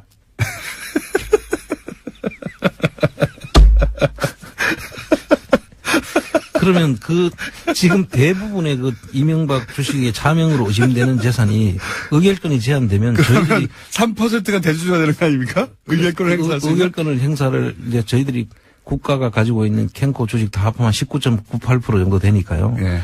실질적인 대표 이사 선임을 한다든지 할 수 있는 그런 아주 중요한 지금 문제가 생깁니다. 3%가 3%가 아니군요. 그렇게 되면. 그렇습니다. 만약에 이명박 전 대통령의 차명으로 다른 주식이 있는 거라면 그건 제한이 되기 때문에 예. 그러면 3%가 아니라 몇십 프로의 효과를 그렇습니다. 내겠군요. 이거는 주식을 이제 저희들이 큰일 났는데요. 이명박 대통령 주주가 되면 예. 바로 이 부분을 검토를 해서 뭐 할 수 있는 일들이 많다고 봅니다. 아니, 얼마나 철컹할까요? 덜컹할까요? 이 얘기를 들으면. 그러면 3%지만 30% 혹은 50% 정도의 효과를 낼 수도 있는 51% 이상의 효과를 낼 수 있는. 차명인 거를 밝히기만 한다면. 사실 여러 가지 우리 지금까지 그 정황을 보면 예. 너무 많지 않습니까? 차명 의혹은 너무 많죠. 근데 예. 이제 이게 뭐 수사에 의해서 법률적으로 확정된 게 아니기 때문에 그렇습니다. 그런데 이제 만약에 그렇게 된다면 3% 소유자들은 사실은 50% 이상의 영향력을 발휘할 수도 있다. 그렇습니다. 뭐 모든 의사 결정을 할 수 있는 그런 지위에 오를 수도 있다. 저는 그렇게 보고 있습니다. 어떡합니까? 이거 큰일 났네. 그 이외에도 뭐 대표 소송 제기, 예를 들면 이사들이 뭐 회사의 이익에 반하는 행위를 했다. 그러면 손해배상 청구를 할 수 있는 그런. 이사 해임도 청구할 수 있잖아요. 예, 해임도 청구할 수 있습니다. 네. 이사 해임 청구권도 있고요. 그 다음에 위법 행위를 그만두라는 또 유지 청구권을 할 수 있습니다. 이때 유지는 이제 그만두라는 것을 얘기하고요. 그 다음 회계 장부를 계속 우리 열람을 할 수 있는 청구를 할 수 있고. 검사 인선 청구권도 있고요. 검사 인선 청구권은 뭡니까? 검사를 이제 우리가 인선을 해서. 네. 여기서 검사는 검찰 말하는 겁니까? 아닙니다. 그 검사는 이거 회계 검사. 아, 회계 검사. 회계를 할 사람을 선임할 수 있다. 예. 그 법원에 이제 검사인을 선임해서. 예. 뭐 예를 들어 회계법인 누구를 선임해서 법원에 이제 검사인을 선정해달라고 해서 예. 회사를 이제 조사를 실시할 수 있는 그런. 회계 감사를 할 수 있는 거군요. 한마디로 말해서. 많은 일을 할 수 있네요. 예. 그래서 3% 뭐 이 중에는 1%만 가져도 되는 데 있는데 3%를 가지게 되면 이렇게 범위가 확대되고요. 네. 일단 많은 것들을 저희들이 직접 요구도 하고. 쇼미더머니 홈페이지 방금 다운됐답니다. 사람들이 많이 들어가서 갑자기 아마 방송 들으시다가 들어갔나 봐요. 트래픽을 트래픽 예상되니까, 예. 계속 선을 늘려야 된다 그러더라고요. 맞습니다. 예. 그거 좀 비용 좀 들어갑니다. 예. 그 전에 혹시 기부받는 방법도 있나요? 하다못해 서버 비용이라도 받는? 예, 홈페이지를 통해서 이제 회원 가입을 하면 회비 이런 거 하고, 그다음 또 저희들이 후원을 받으면 지금 아직 임의단체이기 때문에 신고를 하고 이제 후원을 받을 겁니다. 아, 그렇군요. 예. 아, 지금은 방법이 없군요. 예, 그렇습니다.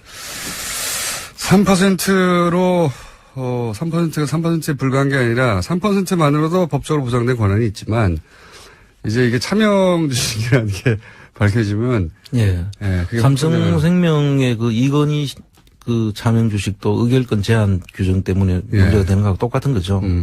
차명이 밝혀지면 이제 회사의 의결권을 행사하지 못한다는 것은 회사 주인이 아니라는 뜻이죠. 그렇습니다. 그러면 3%가 주인이 될 수도 있습니다. 그렇습니다. 이게 생각보다 큰일이네요. 그렇게 큰 회사를 3%를 모아가지고 사실상 좌지우지할 수도 있는 큰일 났습니다. 이 뉴스를 만약에 실소유주들이 들으면 큰일 났다고 생각할 것 같아요. 그래서 얼마나 미울까요? 한 가지 플라나스의 계획은 홈페이지 연결돼 있다는 거 말씀드리고 근데 지금 사람들이 많이 접속해가지고 계속 뭐랄까 이건 디도스 상태죠. 많은 분이 접속해가지고 예. 합법적인 디도스 상태고요. 좀 기다렸다 하십시오. 제가 한 가지 더 보고 싶은 건, 2조 5천억 정도, 역의 탈세를 2015년에 갑자기 봐줘가지고, 합법화 하도록 도와줬다는 거 아닙니까? 그래서 거기에 세금도 안 물리고, 법적 처벌도 하지 않고, 이런 전례가 있습니까? 전례가 전혀 없었죠. 전번에 제가 그 부분에 대해서는. 짧게 말씀하셨는데. 그때는 5천억 정도였는데, 이번에 2조 5천억이란 게. 그 2조 5천억 속에 5천억을 그때 의심했던 거고요. 네. 그 당시에 그 내용을 보면은 최경환 전 장관하고. 그 법무부 장관 두 사람 이름으로 이제 그거를 이야기를 했더라고요. 그런데 뜬금없이 갑자기 그렇게 하는 것은 있을 수 없는 거죠. 액수도 어마어마하지만, 액수도 2조 단위, 사실은 이거 비자금을 합법화시켜준 거잖아요. 그렇게 봐요. 해외에 빼돌렸던 비자금을 예. 그냥 정상적인 돈으로 만들어준 거 아닙니까? 예. 그렇게 함으로 해서 그동안에 있었던 그 돈이 나가는 과정도 있지 않겠습니까? 예. 돈이 나갈 때는 회사 돈을 횡령했을 수도 있고 그렇죠. 해외에서 또 신고해야 될 소득이 있었는데 그걸 신고 안 하고 거기에 묻어뒀을 수도 있고 네. 또 해외 간의 거래에서 뭐 예를 들어 무기 거래 같은 경우에 받아가지고 국내에 안 들어오고 커미션으로. 외국에서 네. 그냥 남아 있는 경우도 있을 수 있고 뭐 이런 것들은 그 원인을 따져가지고 사실 형사처벌이 돼야 될 사항들. 형사처벌되면 많은 사람이 엄청나게 긴 기간 갈 수 있는 액수죠, 이게. 그렇죠. 엄청난 게 큰 문제죠. 그런데 그거를 그 또 특정한 기간을 왜 그 기간으로 했는지도 한번 봐야 될 부분이고. 그때가 이제 사실은 박근혜 대통령하고 이재용 예. 부회장하고 딜이 왔다 갔다 하는 그런 시점들 아닙니까, 사실은 그때가. 그렇습니다. 예. 그래서 이 정도 이런 일은 없었고 그리고 이로 인해서 입을 수 있는 특혜도 어마어마한데 예. 이게 그냥 국회의장 혼자서 결정할 수 있는 일은 절대 아니지 않습니까? 예. 부총리가 발표를 했더라고요. 네. 그 기간을 열어가지고. 네. 그래서 국세청의 입장에서 보면 그런 부분들은 사실 국민들이 알 수 있도록 해야 되는 거죠. 이런 걸 왜 했는지도 예. 알아야 되고. 왜 그렇게 하게 됐는지 국민들이 납득이 가는 네. 그런 조치를 할 때는 알려주고 해야 될 거죠. 그때 그래서 삼성이 2조 5천억의 금액이 이렇게 해서 합법화됐다는 얘기 안 했어요. 아무도. 몰랐죠. 몰랐죠. 나중에 정권이 교체되고 밝혀지는 겁니다. 지금. 그렇습니다. 예. 이거 매우 의심스러우시죠? 매우 의심스럽죠. 매우 이거는 왜 그 시기에 하필 그렇게 했으면 IMF 때 그 은행들끼리 그 채권을 확보하기 위해서 서로 협의하는 상황에서는 이런 초법적인 조치를 한 경우가 있었습니다. 특수한 경우에. 그런데 그런 상황이 아닌 상태에서 이렇게 초법적인 조치를 하는 것은 이해하기 힘든 부분이죠. 만약에 여기 정상적으로 추징을 한다면 얼마나 추징할 수 있는 겁니까?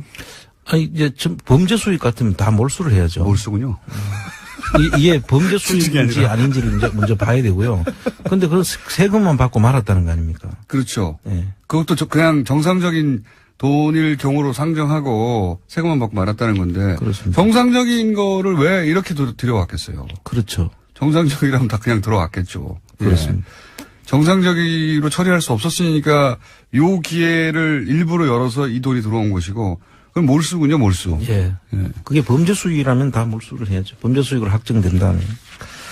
알겠습니다. 자, 플란다스의 개 드디어 홈페이지는 열렸고요. 3%는 생각보다 훨씬 막강한 힘을 발휘할 수 있는데 법적으로도 만약에 차명 주식이라는 게 밝혀지면 나머지 의결권이 다 제한되기 때문에 3%가 50% 이상의 힘을 발휘할 수 있게 된다 하는 새로운 소식도 알려드리고 지금 현재는 접속자가 많아서 예. 그러면 경영권은 어떻게 됩니까? 경영권도 이사들 해임할 수 있는 건 아니니까. 3%가 차명 주식으로 밝혀지면 참 밝혀지면 경영권 행사를 실질적으로 할 수 있는 그런 게 아까 그 51% 효과가 있다는 게 그런 겁니다. 참 좋아요. 이거 큰일 났는데 3%로 경영진을 교체할 수도 있겠군요. 이제 그 사이에 이제 차명 주식을 저희들이 밝혀야죠. 네. 청장님? 예. 저 뭐 하나 시켜주세요, 그럼. 부회장이나 그런 거 좀 시켜주세요.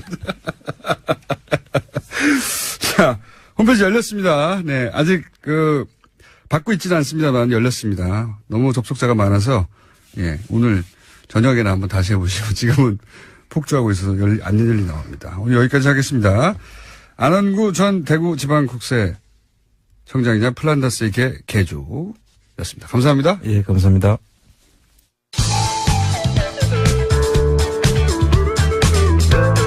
매혹적이고 상큼한 국민 시사 요정 김어준입니다.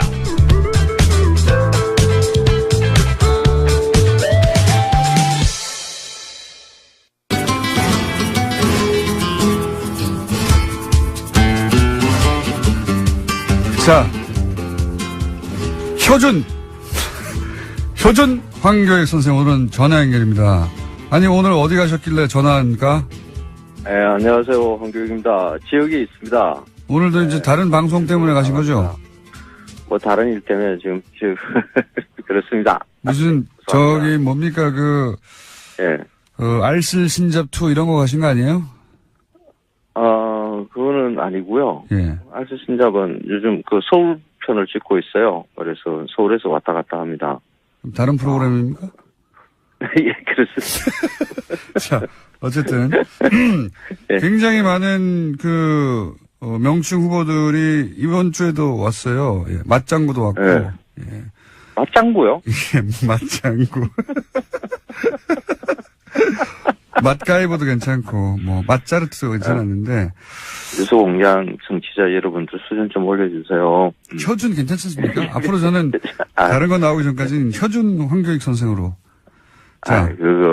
허준 선생님을 욕보이는 거죠. 그냥 묻어가십시오. 아닙니다. 저는 허준 선생님, 발뒤꿈치만도 못하는 사람. 그럼 혀장금 할까요, 혀장금? 네. 자, 혀장금으로 일단 하려고 그럼요. 네. 네. 네. 자, 오늘 주제는 굴이라고 이제 하셨던데. 네, 굴. 왜 굴입니까? 지금 이제 굴철이 본격적으로 시작됐습니다.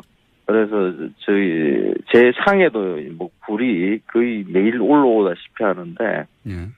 굴이 어떤 음식인지는 대충 아시죠? 이거 카사노바가 즐겨 먹었다 그래가지고, 남자한테 좋다. 그렇게 이야기들을 많이 해요. 서양에서는 굉장히 비싼 음식입니다, 사실. 그렇습니다. 예. 서양에서는 굉장히 비싸요. 예. 서양만이 아니라 바로 옆에 있는 일본만 하더라도 굴은 굉장히 비싸거든요. 그래서 우리 보통 각굴이라고 하는 건 껍데기가 붙어 있는 상태에 있는 굴 하나 정도의 가격이 식당에서 보통 한 5,000원 정도? 그 정도 가격을 해요. 우리는 한 5,000원 그러면 하나에 한 1,000원꼴 정도 되나? 우리는 이렇게 쌓아놓고 먹잖아요. 그렇죠. 예. 이런 풍경은 전 세계 어디에도 볼 수가 없습니다. 보통 우리나라에서만 볼 수 있어요. 굴 몇 점 올려놓고 이렇게. 그렇죠. 몇 점 가지고 이제 향기도 보고 이렇게 무슨 대단한 음식 바라보듯이 바라보고 먹거든요. 예. 그렇죠. 그래도 맛으로 보자 그러면 우리나라 굴이 전 세계 어느 나라 굴보다 맛있는 것에 들어가요. 정말 맛있는 굴이거든요. 우리나라 굴이 맛있고 그렇게 값싼 이유가 우리 바다에서 굴 생산이 좀 용이해요. 일단 굴은 유기물이 많은 그런 바닷물에서 잘 자라거든요. 바닥이 진흙 상태에 있는 개흙이 잘 발달되어 있는 지역, 우리나라 서해안 지역이 딱 그렇거든요. 그래서 서해안 지역의 굴이 온통 그냥 굴밭이라는 것이 따로 구역이 있는 게 아니라 거의 모든 게 다 그냥 굴이에요. 모든 바다에 굴이 쫙 덮여 있죠. 그런 것을 가지고 우리는 자연산 굴 이렇게 이야기를 합니다. 남해안 쪽에도 굴이 잔뜩 이렇게 바위에 다 붙어 있는데 남해안 쪽에서는 자연산보다는 양식굴이라고 해서 양식들을 많이 해요. 근데 자연산과 양식을 두 개를 시장에 가보면 가격차를 좀 심하게 두고 이렇게 판매를 하거든요. 예. 그래서 양식굴은 맛이 좀 떨어지고 자연산 굴은 맛있고 하는 이런 생각들이 붙어 있습니다. 근데 그렇지는 않아요. 양식이라 하더라도 이제 보통 이제 양식이라 그러면 거기에다가 사료를 주고 농약도 치고 그런 것이다라고들 보통 생각들을 하세요. 그런데 굴 같은 경우에는 양식이라는 게 따로 이렇게 사료 주는 것도 없고요. 거기에다가 병충해를 예방하기 위해서 뭘 뿌린다든가 이런 것도 없고요. 그러면 차이는 뭡니까? 없습니다. 단지 굴이 자랄 수 있는 환경을 구성하는 거죠. 예. 그래서 맛이나 영양의 차이가 전혀 없어요? 전혀 없죠. 그냥 그렇군요. 굴이 붙을 수 있는 돌을 집어넣으면 그걸 투석식 양식이라 그러고요. 그러니까 돌멩이 그냥 집어넣은 것, 그 정도인 거죠. 서양에서는 양식이 이렇게 안 이루어집니까? 응? 서양에서는요? 예. 서양에서도 비슷해요. 그렇게, 굴이 자랄 수 있는 환경만 조성해 주는 거죠. 뭐 돌멩이를 집어넣는다든지 기다란 줄을 이렇게 굴을 붙여가지고, 매달아 둔다든지. 제 말은 그다음에 서양에서는 굴 양식이 우리나라처럼 그렇게 용이하지가 않나 보죠? 굴 양식을 우리하고 비슷하게 뭐 네. 지주식이라든지 뭐 평상식이라든지 뭐 투석식이라든지 이런 방식들을 해요. 하긴 하는데. 비슷하게 합니다. 예. 근데 그걸 따로 그 자연산 뭐 양식 이렇게 큰 구별이 없습니다. 그냥 그렇게 자연 환경에서 굴이 잘 자랄 수 있게끔만 조성해 주는 것, 이 일을 두고 양식이라고 이름 붙이기는 조금 애매하다는 거죠. 그래서 양식굴이 맛 없을 것이다라는 이런 생각들을 이렇게 딱 걷어내고 예. 그 굴을 보면 좀 달라집니다. 이런 거 있었습니까? 한동안 문제였었는데 뭐 타이어에 양식한다 뭐 이런 식으로 그런 문제 제기도 있었는데 그건 이제 많이 없어졌습니까? 그런 건 없죠. 이제 없습니까? 없죠. 예, 없어. 그렇게 큰 문제가 될 것은 아니라고 저는 봐요. 홍합 문제였는데, 홍합. 홍합이었군요, 그거는. 예. 예. 굴, 석화는 차이가 있는 건가요? 보통 석화라고 하면, 그 각굴을 두고 이야기를 해요. 근데 그 석화라는 말 그 자체가 그냥 굴이거든요. 굴을 이제 한자로, 돌에 꽃이 피는 것처럼 붙어 있다라고 해서 이제 석화라는 이름이 붙어 있어요. 근데, 우리는 보통 석화 이러면 굴의 한쪽 껍질을 떼내고 그 껍데기 위에, 굴 껍데기 위에 이렇게 굴이 있는 것을 그냥 석화 이렇게 부르죠. 근데 그냥 그 굴이라고 이렇게 보면 됩니다. 그 양식굴이 보통 그 통영이나 이런 데서 나오는 이제 수화식이라 그래요. 바닥 깊숙한데 이렇게 굴이 이렇게 내려가 있는, 굴줄이 내려가 있는 것을 갖다가 보통 양식굴 이렇게 많이 이야기를 하거든요. 근데 그걸, 그런 굴이 맛있을 때가 딱, 진짜 맛있을 때가 있어요. 여보세요? 말씀하십시오. 진짜 맛있을 때가 언제입니까? 아니, 막, 그 굴 이야기라고 지금 대충 듣고 있는 거죠. 고기 아니다. 예. 대답이 없더라고요. 뭐 굴 정도야? 이러면서 듣고 있습니다. 근데 저도 굴은 좋아하긴 합니다. 그 수화식 굴이다. 그러신 줄 알았어요. 그 수화식 굴이 정말 맛있을 때가, 이 지금보다 조금 더 기다려줘야 돼요. 늦겨울, 겨울이 거의 끝나갈 쯤, 2월 정도, 오히려 봄꽃이 막 피기 시작할 때, 이럴 때 되면, 그 수화식 굴이 살을 가득 올리거든요. 한 입 가득 입안에 넣고 탱글한 느낌을 줄 수 있는 그런 굴로 자랍니다. 그래서 보통 그 자연산 굴이라고 하는 것은 돌에 붙어 있는 것을 겨우겨우 떼내는 것이기 때문에 그 크기가 작아요. 그래서 이제 잘게 먹을 수 있는 것의 특징이 있고, 양식이라 하는 것은 오히려 자연산에서 느낄 수 없는 그런 한입 가득 굴을 입에 넣을 수 있는 그런 아주 포만감을 줄 수 있는 게 있거든요. 그 타이밍을 제대로 이렇게 즐기겠다 이러면 지금입니까? 조금 더 기다려줘야 됩니다. 조금 더 기다려야 하면 그때 가서 굴을 다루시지 미리 다루시는 겁니까?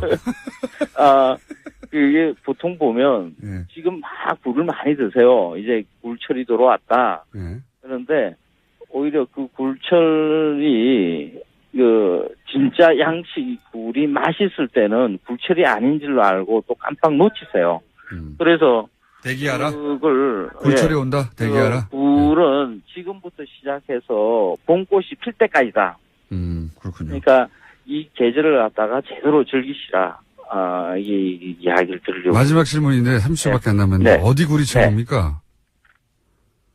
지역마다 굴이 다 달라요. 예. 그 바다마다 그 바다의 특징이 밑에 개흙이 있느냐, 돌이냐, 바다가 그 강한 조류에 의해서 조류가 흘러가느냐, 멈춰져 있느냐. 시간이 다 돼가고 있습니다. 어디 굴이 최고입니까? 최고 없고 다 달라요. 각 특색이 있고 자기 취향에 따라 먹으면 된다. 그렇죠. 네. 그래서 서해안부터 남해안, 동해안. 선생님 시간 다 됐습니다. 겨울에 이렇게 굴을 갖다가 이렇게 쭉 한번 굴 여행을 한번 가보십시오. 그러면 알겠습니다. 아주 좋습니다. 예. 서준 황교익 선생님이었습니다. 감사합니다. 예, 고맙습니다. 오래 뵙겠습니다. 안녕. 저는 이제 직접 통화한 내용을 알거든요. 예. 성격 좀 있으신, 캐릭터 좀 있으신 분이고요. 그런데 이제, 갔더니 이명박 전 대통령이 했다는 말이 재밌네요. 아들과 같이 살면서 마음을 굳건히 가지라고. 예. 네, 정작 중요한 부분에 대해서는 아무런 이야기를 하지 않아서 섭섭한 마음을 가질 수밖에 없었다라는 취지의 보도입니다. 이 멘트는 본인에게 고스란히 되돌아올 수도 있습니다. 예. 어떤 예언적 멘트라고 볼 수도 있는데, 어쨌든 원세훈 전 원장의 부인도 사실은, 예, 사법적 처벌을 받기 힘들지도 모릅니다. 네. 어쨌든 성격 좀 있으신 분인데 그 일화가 재밌는 일화가 보도됐네요. 네, 이 말도 굉장히 인상적입니다. 원장만 죄가 있느냐라고 이야기했다는 당연히 거죠. 아니겠죠. 당연히 아니겠죠.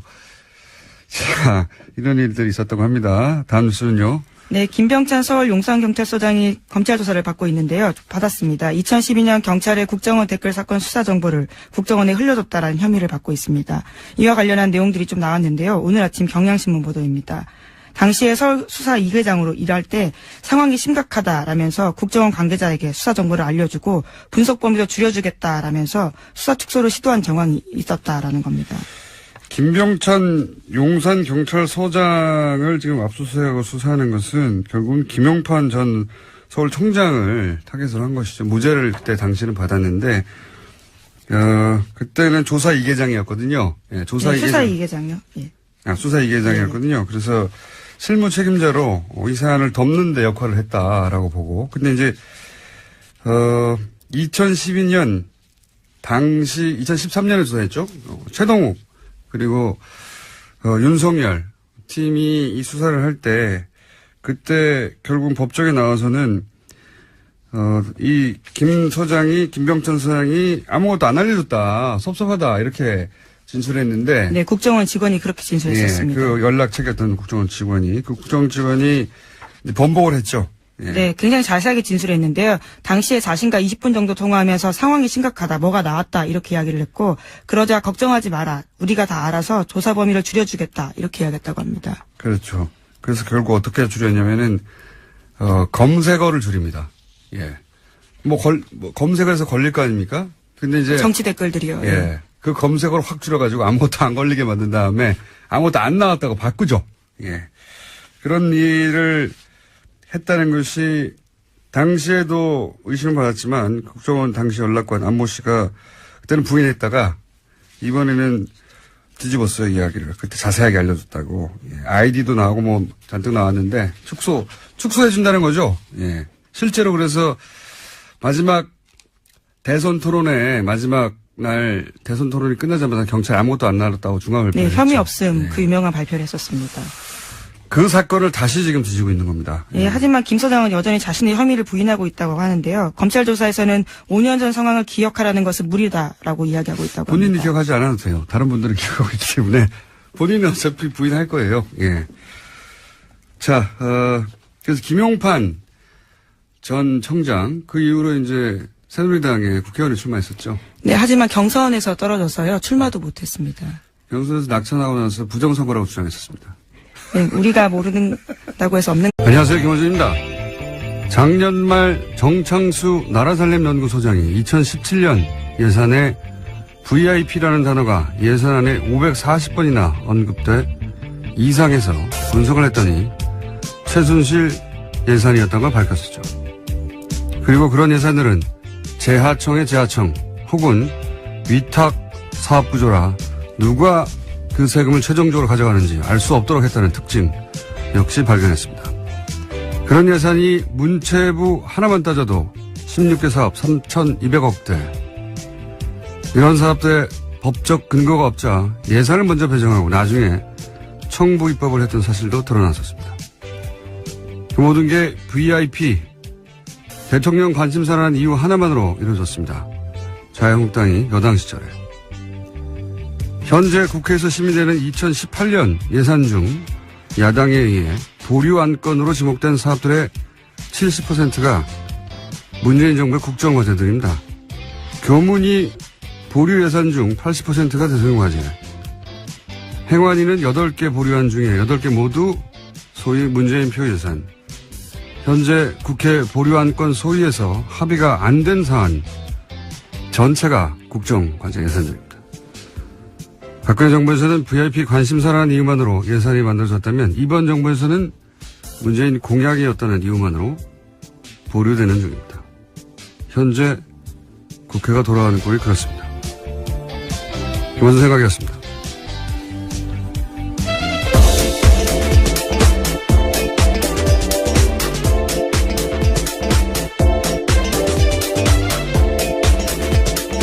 시사인의 김은지입니다. 예. 사실 지금 국회에서 가장 중요한 건 예산안 심사인데, 예, 그렇죠. 국정과제, 소위 이제 공약에 있었던 것들이요. 예.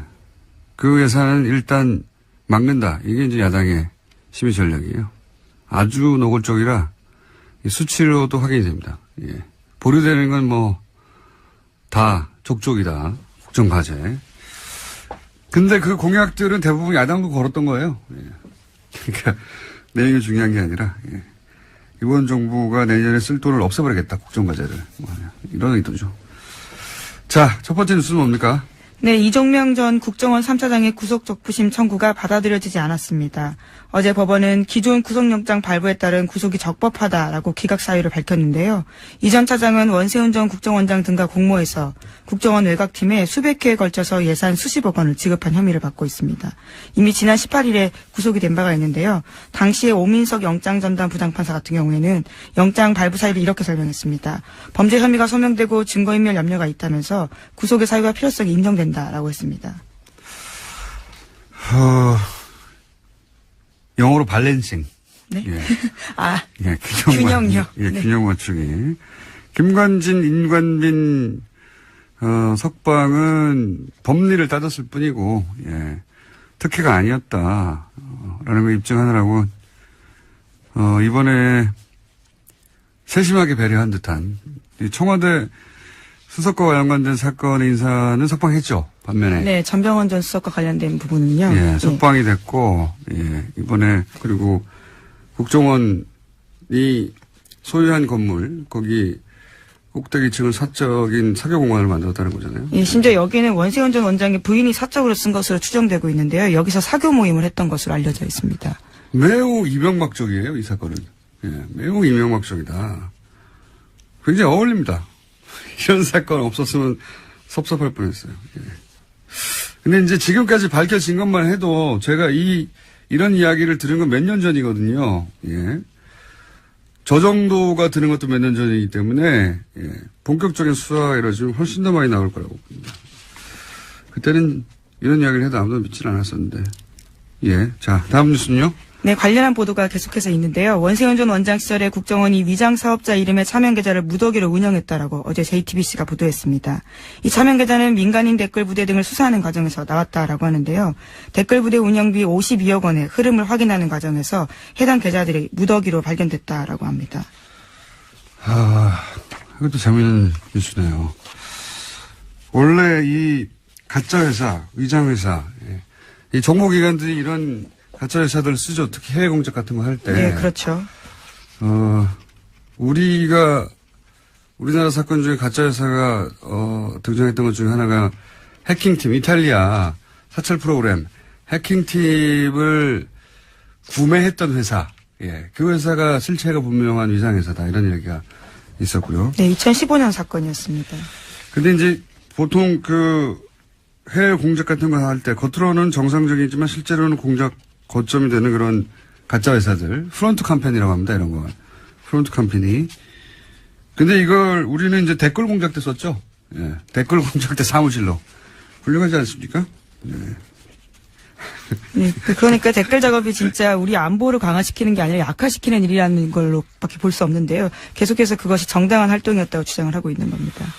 알겠습니다. 자, 군도, 국정원도 다 국가가 아니라 특정 정권의 안위를 위해서 일하면서 그걸 안보라고 포장하고 있었던 것이고, 자기들이 반대하는 사람들을 다 종북이라고 주장하면서. 네, 우리 진짜 안보는 못 지켰던 거죠. 그러니까요. 지금 최근 10년의 보수는 안보는 보수에게 이렇게 말할 자격이 없어요. 예. 자, 다음 뉴스는 뭡니까? 네, 관련 보도 하나가 더 있는데요. 원세훈 전 원장이 선거 개입 혐의로 법정 구속되자 부인이 이명박 전 대통령을 찾아가서 항의했다라고 어제 TV조선이 보도했습니다. 지난 8월 달에 징역 4년 선고가 났는데요. 그로부터 며칠 뒤에 원세훈 전 원장 부인이 이명박 전 대통령의 논현동 사저로 갔다라고 합니다. 그러면서 이명박 전 대통령을 만나서 대통령께서 관심을 가지고 석방이 되도록 잘 도와줘야 되지 않냐라고 읍소했다라고 하는 건데요. 하지만 이명박 전 대통령은 원 전 원장의 혐의나 구속에 대해서는 아무런 언급을 하지 않았다라고 합니다. 대신에 아들과 함께 살면서 마음을 굳건히 가지다라는 대답만 했다라고 하는데요. 그래서 원세훈 전 원장의 부인 같은 경우에는요. 구속 당일에는 법정 문 밖에서 원장만 제가 있느냐 이렇게 항의한 바가 있다고 합니다. 예. 부인 성격 좀 있으신 분으로 제가 알고 있고요. 네. 네, 국정원에서는 부원장이라는 호칭을 얻을 정도로요. 굉장히 여러모로 캐릭터가 강한 분이었습니다. 네. 예, 부인을 직접 취재하거나 통화하신 기자분들이 있는지 모르겠는데. 저도 법정에서 몇 번 마주쳤습니다. 굉장히 적극적이세요. 하며 동료, 이걸 종북으로 규정하고 대국민 여론전을 하는 걸 동의합니까? 군은 이런 일을 하라고 있는 게 아니에요. 예, 군인이 이런 일을 했는데 그래서 본인 이 김태호 기획관은 뭐가 잘못됐냐 이거 아닙니까? 네. 종북 활동을 막았다는 거 아니에요. 그 종북이라는 건 그대로 나오잖아요. 정권 심판, 여당 공격, 투표 참여 동료. 이게 종북 활동이라 이게 뒤에 북한이 있다는 거 아닙니까? 사실상 인정한 것들인데요. 이것도 다시 구속영장 김관진 같은 사안으로 김관진 장관을 구속영장을 청구할 수는 없는 걸로 아는데 새로운 게 나오지 않는 두고 보겠습니다. 네, 저희도. 자, 다음 뉴스는요. 네, 원세훈 전 국정원장이 재임 시절에 멀쩡한 관사를 두고 서울 강남에 새 관사를 마련했다라는 보도도 나왔습니다. 여기에는 국정원 특활비 10억 원이 쓰였다라고 하는데요. 원래 국정원 안가로 쓰이던 곳이었는데 2010년에 원세훈 전 원장이 관사를 개조하면서 이 비용을 국정원 특수활동비, 그것도 해외 공작금에서 충당했다라고 합니다. 해외 공작금. 예. 예, 당시 고급 부자재를 쓰고 값비싼 직기를 들여놓은 것으로 알려졌는데요. 하지만 당시에도 이 사실이 언론에 공개된 바가 있습니다. 그러자 부랴부랴 철거를 했는데 심지어 그 철거 비용까지도 해외 공작금을 썼다라고 합니다. 본인이 한국 사람이 아니라고 생각했나 보죠. 해외 공작비를 갖다 쓴 거 보니까. 제가 이명박 정권 초기에 어떤 강연 자리에서 질문을 받은 적이 있어요. 이명박 정부를 어떻게 정의하느냐. 제가 그때 뭐라고 그랬냐면, 이명박 정부는 국가를 수익 모드로 삼는다. 지금 되돌아봐도 명언이에요. 아, 본인이 한 말을 스스로 그렇게 네. 말씀하시는 건가요? 네. 이게 이제 좀 어려운 말로 이익의 사유와 손실의 사유와 이런 말이 있잖아요. 이제 공적이어야 하는 이익은 개인이 챙기고, 과정의 손실은 다 공동체가 떠안는 사대강 같은 사업이 그런 거죠. 예. 공사비들은 대기업들이 나눠 먹고 커미션도 누가 챙겼겠죠. 거대하게 아주. 근데 이제 강 오염되고 죽고 하는 거는 국민들한테 떠넘겨져 있는 거 아닙니까? 근데 이명박 정부는 여기 더해서 그 비용의 세금화, 예. 그 범법의 합법화 이런 것까지 더해집니다. 왜냐하면은 자원회계 같은 사업을 보시면 다 합법의 틀을 쓰고 있어요. 절차적으로는. 절차적으로 합법의 틀을 쓰고 있고 또 그 돈은 다 세금으로 하는 거거든요. 자기 돈을 가지고 하는 게 아니에요. 다 세금으로 하고 합법의 틀을 쓰고 있는데 그 이익은 이제 누군가가 챙겨가고 피해는 국민이 안게 되는 자원광물공사 이명박 정부 때 말도 안 되는 이건 사기다 싶은 그런 투자로 결국은 자본 잠식을 해서 망하게 생겼어요. 우리나라 정도의 경제 규모, 우리나라 정도의 경제 형편에서 공사가 망한다는 건 상상할 수 없는 겁니다. 예. 나라가 뒷받침하는 공사가 지금 망하게 생겼는데 이 어려운 걸 이명박 정부에서 해낸 거예요. 그 어려운 걸요. 굉장히 어려운 일이거든요. 그 예하 측근들도 똑같은 루틴이에요. 대통령이 국가를 수익 모델로 삼았다면 이 핵심들은 공직을 수익 모델로 삼은 거랑 마찬가지예요. 원세훈 국정원장이라는 공직을 자기 수익 모델로 삼아서 해외 공작비를 빼돌려가지고스탠포드에 돈을 보내고요. 예, 200만 불을 보내고 개인 거점 만들려고 했다는 거 아닙니까? 국정원 3차장은 석방을 시키지 않았습니다. 네, 저는 그래서 이게 균형 맞추기다. 저는 그렇게 해석합니다. 예. 그래서 전명원 전 수석을 MB가 살렸다고 제가 한 적이 있지 않습니까? 예. 구속도장이 찍혔던 걸 화이트로 지웠다는 뉴스도 있었잖아요. 예. 근데 만약 다시 구속영장이 청구된다면 전 수석은 구속될 가능성이 높다 이렇게 전망하는 바고요. 예, 현재 검찰이 재청구 카드를 만지작거리고 있다라는 보도도 꽤 나왔습니다. 자, 요 사안 관련해서는 아직도 이제 기다리고 있는 구속영장, 예, 실질 심사가 또 있어서 월요일쯤에 종합적으로 저희가 영장 해설 판사하고 함께 다뤄보도록 하겠습니다. 자, 다음 뉴스는요?